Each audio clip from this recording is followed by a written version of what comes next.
Okay, part 30 of Who the Fuck Did I Marry? So, I'm going to use this as a clarification video. So, we're going to use part 30 as a stop. Let's clarify some things. I've done that before on a previous set of videos, so I think it's just important to do that so that way I can try to address some of the things that I have seen in the comments, both supportive and just downright mean. But let me clarify some stuff.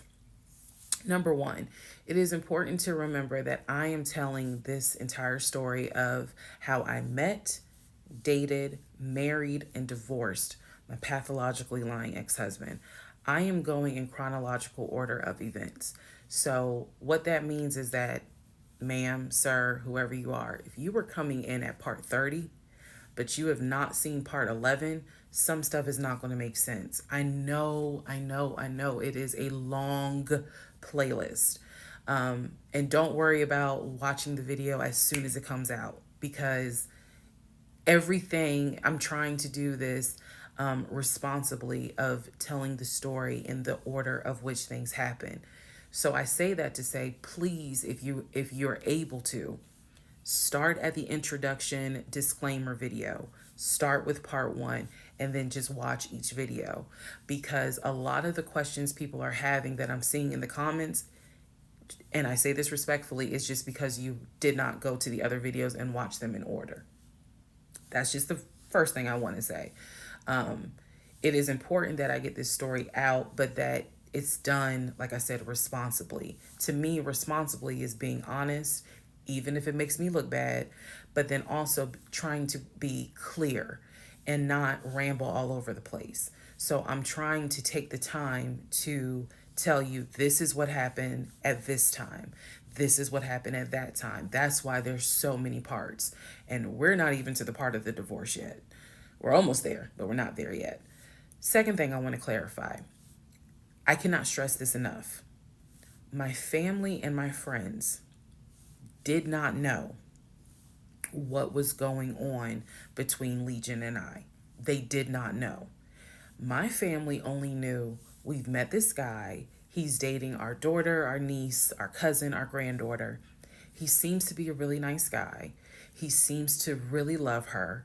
From what he has told us, he's done well for himself. He played football. And he has worked at this company 6, 7 years, and financially he is in a good place. From what we understand, he just moved here from California. That is what they knew.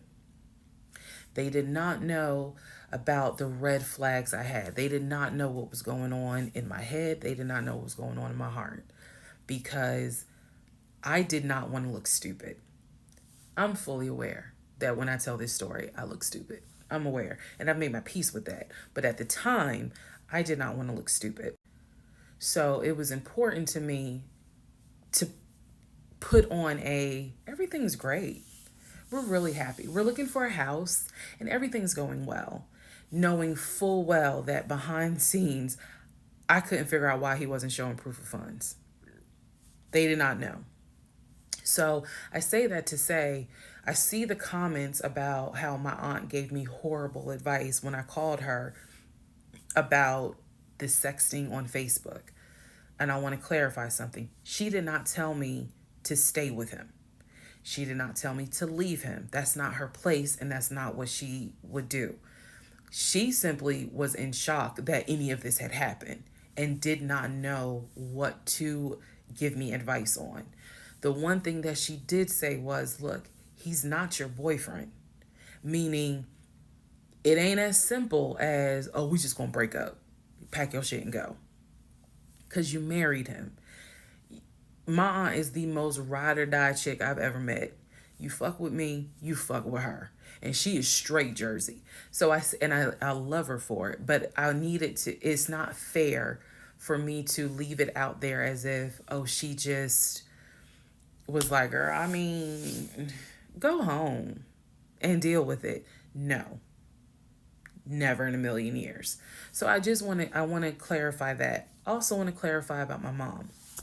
So my mom lived in Arkansas, and when she came to visit in April, this is We were already married. This is her first time physically meeting Legion. My mom will tell you she had no idea anything was amiss, but there was something that nagged her a little bit. She didn't know what it was. And my mom is the type where she's going to get on her knees in prayer. That's who she is. So for her, it was like, I don't know what it is. He seems like a nice guy. He seems to love my daughter.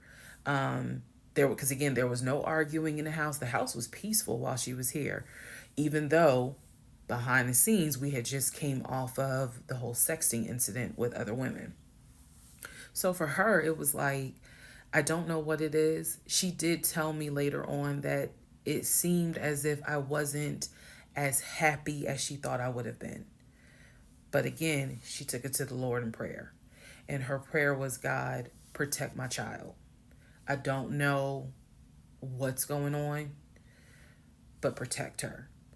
That was my mom's response. So she did not know, she did not pick up or overhear something that was going on while she was here. She had a candid conversation with Legion, and Legion kind of came across as, I miss my mom. He missed his own mother, and so he called my mom and doted on her, again putting on a charade.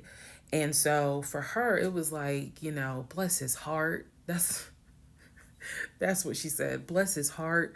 But no, she did not know the specifics. Nobody knew the specifics. They didn't know the specifics until we're talking May, June of 2021. They knew that we were looking for a house. They knew that the house fell through. They did not know about the proof of funds. They did not know that he wouldn't show me the savings account, the offshore account. So I just want to say that because to me, it would be irresponsible to not clarify what family and friends knew. Because these people have always been supportive of me, always had my back. I just simply did not share with them the things that I felt like were red flags, because again, my mindset at the time was, I want to be married, and what if he isn't lying? And I was making excuses for him to myself, so I definitely would have made excuses to family. Another thing I need to clarify, and I saw the comments on this about how a VP would never date someone that looked like me. And to the person that wrote it, that wasn't very nice. I need you all to understand, the relationship started in March of 2020. He came into my life as regional manager. Okay. That is how he came into my life. Then eventually he got promoted to VP of production or operations, some VP of something.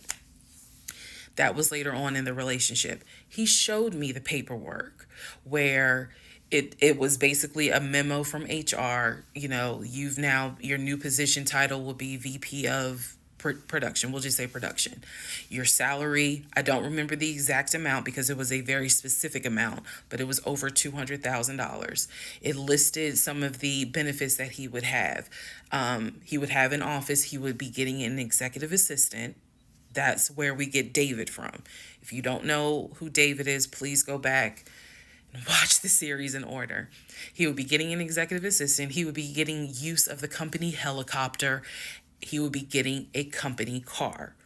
That is where we're introduced to the fact that he was starting to shop for a company car that could not be more than $90,000. That's what he told me. I didn't see this in the memo, the amount of the car, but that's what he told me. So that's where you get the car shopping for the Range Rover, the Jaguar, the BMW. He even test drove a Mercedes GLE, I believe. So I'm just trying to, again, bring some clarity to this so that way we all can understand what's going on. And hopefully this just makes a lot more sense for everyone. All right, part 31.